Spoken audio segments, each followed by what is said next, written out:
मुझे तो लेगेसी में सब मिला है।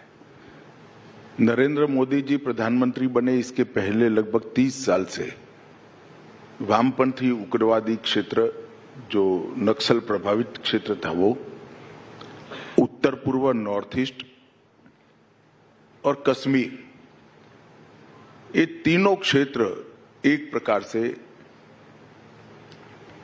बहुत गंभीर प्रकार की अशांति में घिरे हुए थे। ढेर सारे सेपरेटिस्ट ग्रुप थे, ढेर सारे हथियारी ग्रुप थे। मैं अब तक की बात करूं तो तीनों क्षेत्र में होकर लगभग 16,000 युवा हथियार छोड़कर मेन स्ट्रीम में आए हैं। वो 10 साल पहले 16,000 लोग हथियार लेकर, ऑटोमेटिक वेपन लेकर एक क्षेत्रों में घूमते थे। तो स्वाभाविक रूप से इस देश का गृहमंत्री कोई भी बनता है तो इसकी पहली ड्यूटी होगी कि एक क्षेत्र को हमेशा के लिए शांत और विकसित क्षेत्र बनाना। और नरेंद्र मोदी सरकार की ये प्रायोरिटी है, प्रधानमंत्री जी की ये प्रायोरिटी है, तो ऑटोमेटिकली मेरी भी प्रायोरिटी बन जाती है।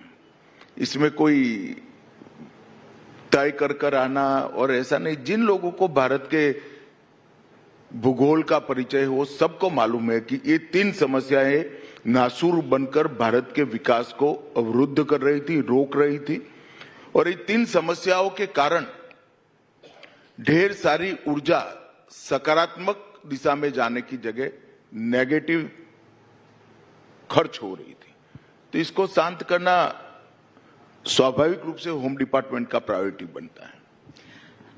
अमित शाह जी, आप चुनाव इस तरह से लड़ते हैं जैसे विपक्ष तय ही नहीं कर पाता कि आपने किया क्या। 3 चुनाव आपने हाल ही में जीते, महाराष्ट्र, हरियाणा, दिल्ली का चुनाव। अब आपने कह दिया है कि बिहार, बंगाल, सब जगह आप आने वाले हैं, और आपने तो कल पार्लियामेंट में कह दिया कि 15-20 साल तक किसी का कोई चांस ही नहीं है। ये कॉन्फिडेंस कहां से आता? तभी लोग कहते हैं कि सब मैंने पहली बार नहीं कहा है। मैं जब पार्टी का अध्यक्ष बना तब मेरे पहले भाषण में कहा था कि 30 साल तक भारतीय जनता पार्टी की सरकार रहेगी, और उसमें से 10 साल हो गए हैं। मैंने कुछ नया नहीं किया है, मगर उस वक्त आप लोग शायद इतनी गंभीरता से नहीं सुनते थे। अब थोड़ा गंभीरता से सुनते हैं। लेकिन इसीलिए शायद विपक्ष कहता है कि सारे इंस्टीट्यूशंस, इलेक्शन कमीशन सब आपका है, तो आपने अपनी जीत पहले से ही तय कर ली है, चुनाव बाद में होंगे। तो इसमें आपत्ति क्या है?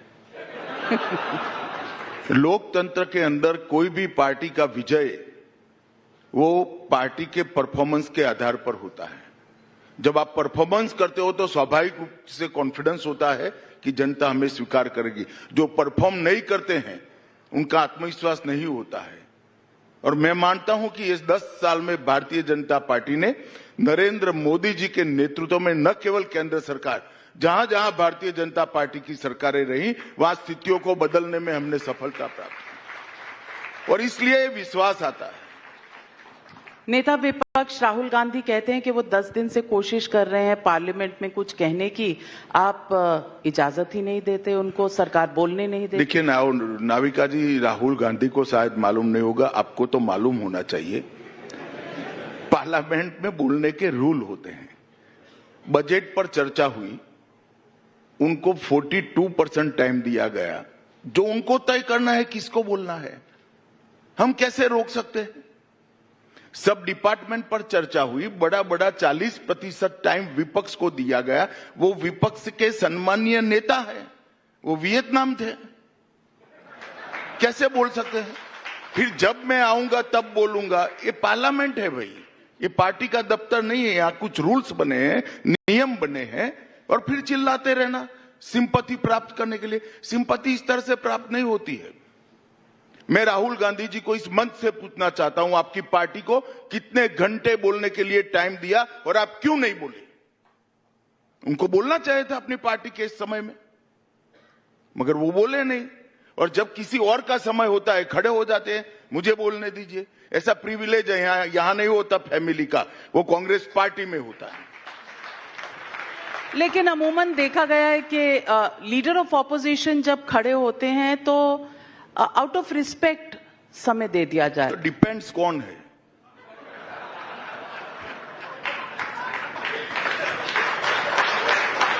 पद का रिस्पेक्ट नहीं है, इंसान का रिस्पेक्ट होता है। ऐसा है नाविका जी, पद के साथ साथ आप कितनी संजीदगी से इस पद का कार्यभार वहन कर रहे हो, इसका भी महत्व होता है। आप कभी भी खड़े हो जाओगे और कहोगे कि मैं लीडर ऑपोजिशन हूं, ऐसे नहीं होता है। पार्लियामेंट के रूल्स बने आज के नहीं है, कांग्रेस के जमाने से बने। हमारे आने के बाद एक भी रूल हमने नहीं बदला है, पहले से पार्लियामेंट इसी रूल्स से चलती है, इसकी परंपरा है, अध्यक्ष के निर्णय है, ये सब मिल मिलाकर पार्लियामेंट चलती है। और मैं एक सीधी सी बात आपको पूछता हूं, इनकी पार्टी को टाइम दिया गया है, नहीं दिया गया? और दिया गया तो वो क्यों नहीं बोले? उनको कोई नहीं रोक सकता, मगर जब आप आओगे तब बोलोगे किसका वक्तव्य चल रहा है, क्या चल रहा है, कोई बिल चल रहा है, कोई क्वेश्चन ओवर है, कुछ नहीं देखना और खड़ा होना। इस प्रकार से पार्लियामेंट नहीं चल सकती।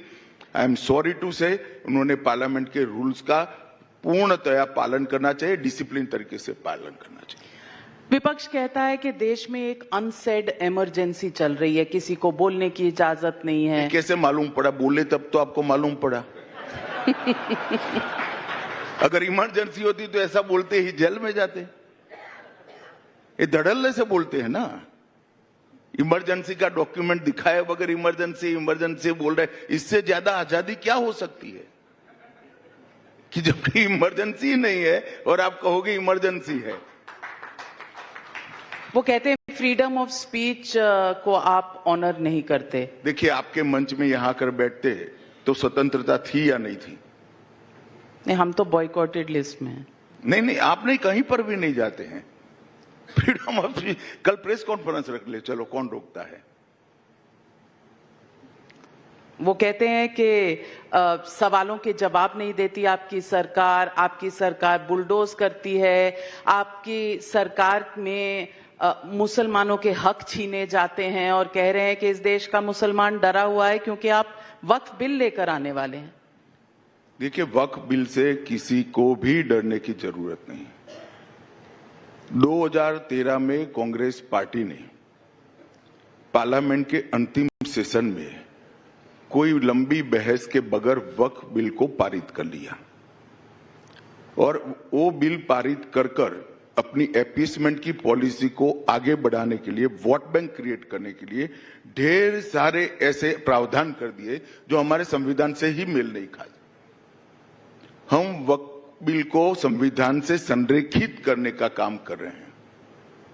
कोई भी बिल, कोई भी कानून संविधान के स्पिरिट से ऊपर नहीं हो सकता है। एक फैसला वक्फ बोर्ड करता है, उसको देश की अदालत में चुनौती नहीं दे सकते।